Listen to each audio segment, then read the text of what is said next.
Today we are discussing about the topic in management process, the principles of planning. So, before we have to go for planning of organization goal or organizational objectives, we just go through the different principles which are useful to the proper planning of the organizational objective achievement. Okay, the planning requires scientific thinking and it should be spell out in clear terms the definition of the purpose, analyze the problem and make careful and delight search for all the facts bearing upon it. Task of planning will be well accomplished if some fundamental principles are following the process. Before we go through the proper planning, we just we need to require to scientific thinking, when it is used and how it is used. Like we have a different thinking for proper planning and we will get success. Okay, in that we have a different principles are there. In first one,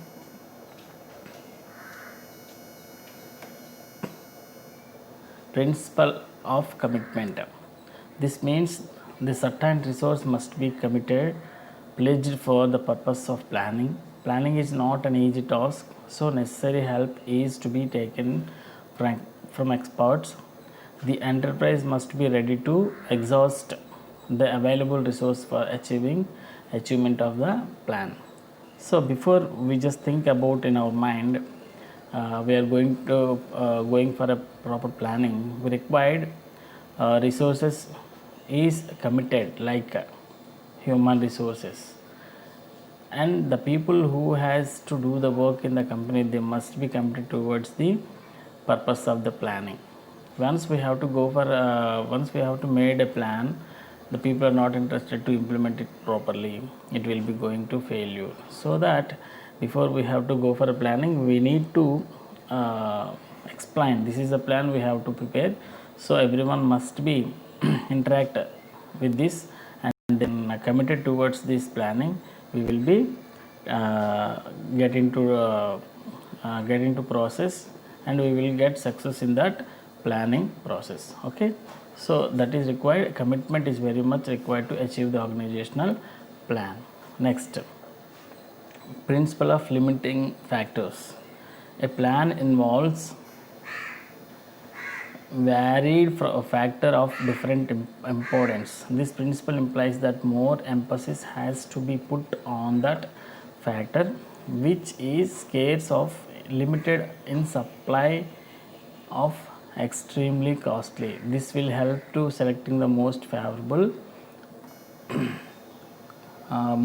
favorable alternatives. So here we just think about, we find how much how many of resources are there and what are the factors we required, and according to that we will involve into that planning, and we should go for a emphasize which factors are there, which are the limited factors, and who are supply the factors which require to the planning implementation. All these are very important for selecting most favorable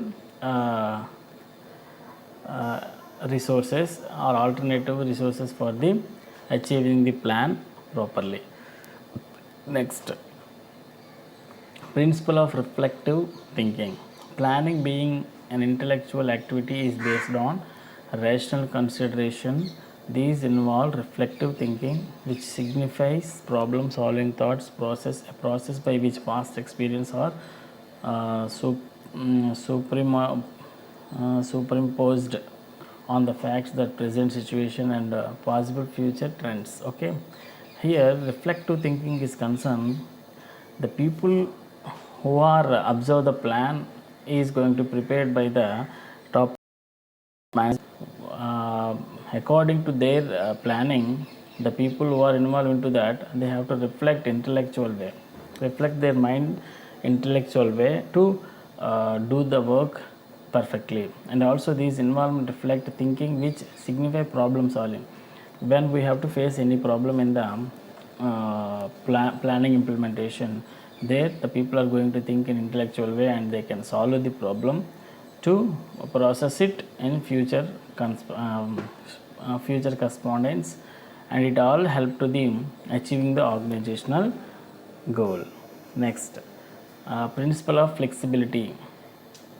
Though a plan is prepared after reflecting thinking, this does not mean that no departure can be made in the course of its operation. The plan should be so prepared that there is sufficient scope for changing it from time to time.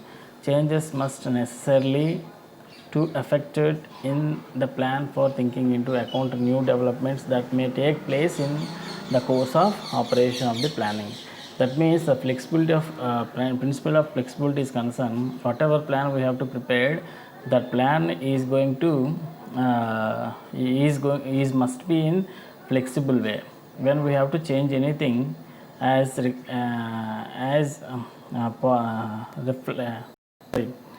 we just prepare that planning according to the organizational objectives.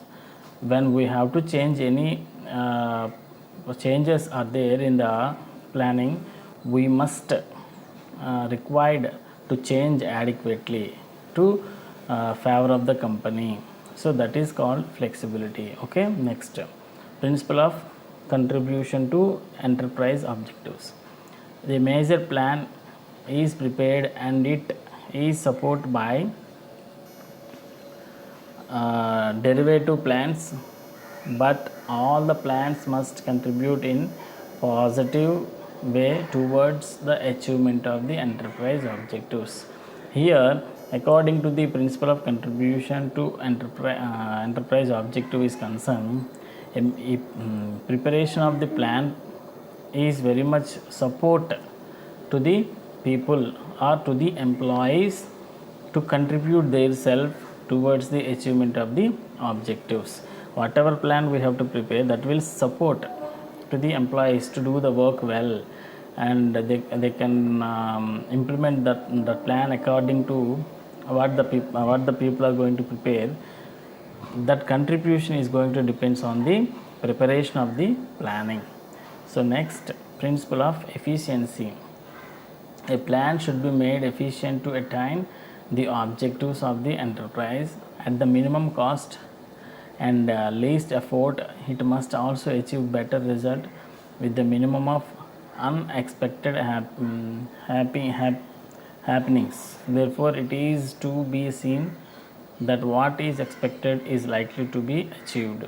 That here, towards the plan, we should go for efficient to attain the objectives. That means we should be implement our skills effectively towards achievement of the plan, and also we have to minimum cost and least effort, and we have to decrease the wastage, and also we have good effort, put efforts very well and minimize the cost, and also we get a better result with a minimum of unexpected happenings.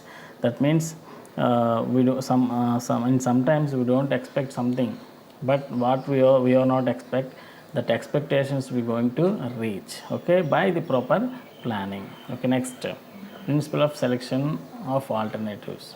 Planning is basically a problem of choosing. The essence of planning is the choice among alternative course of action. There is no need for planning if there is only one way for doing something. Here, that means the principle of alternative is concerned.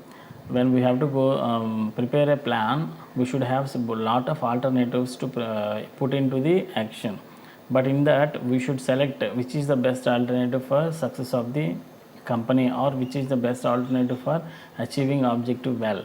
So that alternative we should be choose, and we should put into the preparation of planning. Okay, this is very important. The alternatives are going to chosen by the planners effective towards the object of the organization. Okay, next, principle of planning premises. A plan is prepared against some foundations or background known as planning premises. There must be complete agreement among the managers in respect of planning premises over which the structure of plan is to be formed. That means whatever plan you have to prepare in the organization, that will be consideration the premises which are required for planning success. Okay, we just go through we just left the premises of the company, we are not able to get anything. So that we have whatever plan we have to go prepared, that will be again is some foundations. That means we should be follow the premises of the company. According to that premises, we have to prepare the plan, which is very much easy to complete in the organization. Next, principle of timing and sequence of operation. Timing and sequence of operation determine the starting and finishing the time for each piece of work according to some definite schedule, and give practical and concrete shape and form to work performance. Obviously, everyone knows about timing and sequence. When we have to start our work, when we have to start and when we have to stop. This is very important according to the work. So we should be focused on the time, and we should be focused on the sequence also to finish the work effectively. Next, the principle of secure participation. To secure participation of the employee with wholehearted cooperation in execution of a plan, it is necessary that a plan must be communicated and explained to them for their full understanding. When we have to prepare a plan that will be implemented by the people in the organization, there we required some participation from the participation from the people wholeheartedly. That means they have to cooperate, or they have to committed towards the plan which we must implement plan properly according to what the planners are going to prepare towards the company development. That must be we required to communicate and explain to the others to understand well. Okay, these are the things are very important for the achieving organizational objectives. Thank you.